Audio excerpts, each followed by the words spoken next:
Okay, so I'm now just figuring out how lucky I am because this is where I ended up camping. I am right across where that little stream goes, on the other side where it says car camping.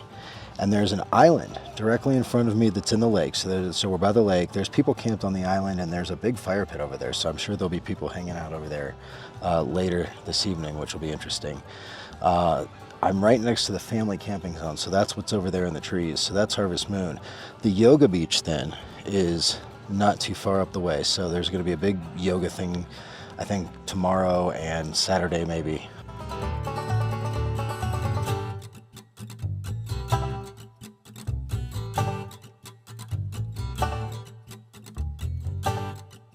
We're at the very back edge of the campground area. So we're against the field. I imagine that this whole thing will be filled up. You can kind of check it out and see, how far it actually goes.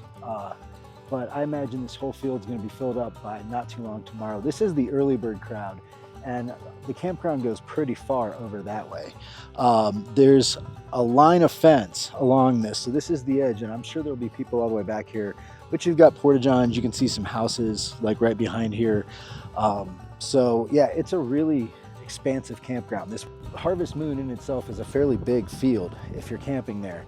So just make sure that if you are coming here for the first time, bring something to mark your campsite, like a flag or a unique piece of art or something, some lights, especially lights at night, something that will help you navigate your way home, especially after you've been at the shows all evening.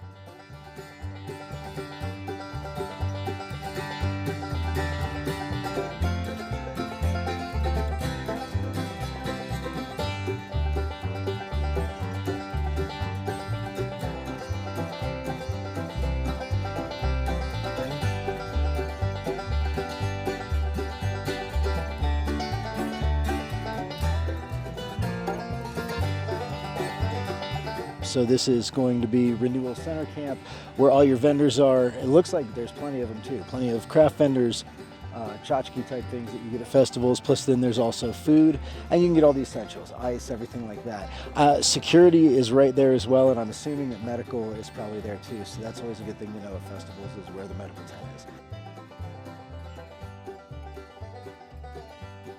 Definitely on the corner of the center camp is the general store, which has ice and all the different stuff that you're going to need.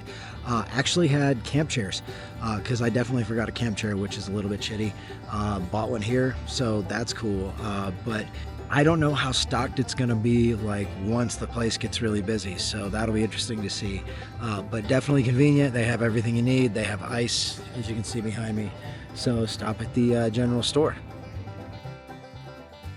It was fascinating to me that literally within 4 days, a town forms, a city forms, with all the infrastructure of a regular city that is more than double the size of the nearest actual municipality, the nearest city, Buena Vista. So there's about 7,500 people at Renewal, according to some folks that I've talked to this year, or at least that's what they're capped at selling. And it looks pretty full. It looks like they've sold most of it, because this place really filled up today. The Flower Moon section of the camp is incredible. So it basically has campsites that follow the stream and the creek, and you're right up against the water. And so it's tent city in the shade of the trees with like a river running through it, essentially, which is awesome. Everybody who's camping there looks very relaxed and happy. Okay, I have been walking through Flower Moon, and I took the bottom road. So if you're looking at the map, it's the southernmost road, I guess, if the map's oriented correctly. Followed that around. It's quite a walk. Really beautiful campground along a stream. So there's a lot of spots available. If you get here early enough, you can camp in the trees next to a running stream that you can hear in the background. That sounds great. So then I've hit the bridge. If you keep going past this bridge and follow it around, it loops you into the venue. So that's where we're gonna go next. If you're coming from Harvest Moon or coming from by the lake, make sure you make the hard left and get in the venue that way, because that's where the line's going to be formed. I went past that, then made a left and went all the way around, which was not the way to go. This is the early entry line for merch. So they're going to open up the venue at about 12:30, supposedly 12:30, so that you can get in and get some merch. The posters are going to go quick. They always do. There's a limited number. on the walk here, I mean, I probably walked a quarter mile. The line's going back a quarter mile right now, and people just come and set up their chairs. So I'm probably not going to even get merch early anyway. But know that, like, we saw people yesterday that already had their chairs set up, and they were clearly at the front of the line. But 24 hours in advance, if you want to get in on that early merch line, know before you go for sure. I just walked up a hill that is right in front of the venue. So if you go through Flower Moon, that's going to take you all the way to the entrance to the venue. Unfortunately, the venue is closed right now. It opens up later. But then you make a sharp right and you go up this little hill. It's not super little, but it's not terrible. And that drops you off into Sturgeon Moon.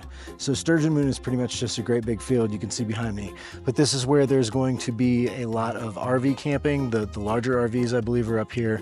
And then there's car camping clearly. And I think also ADA camping is up in Sturgeon Moon. There's not a lot of shade up in Sturgeon Moon, but you've got a really nice 360 view of the mountains from up here, ample porta-johns, and the advantage is you're literally right next to the venue. You just go down a hill and you're there. So that's the advantage to Sturgeon Moon, is if you want a very short walk to the venue, and some people do, then I would definitely look at camping in Sturgeon Moon. That's probably a benefit to that.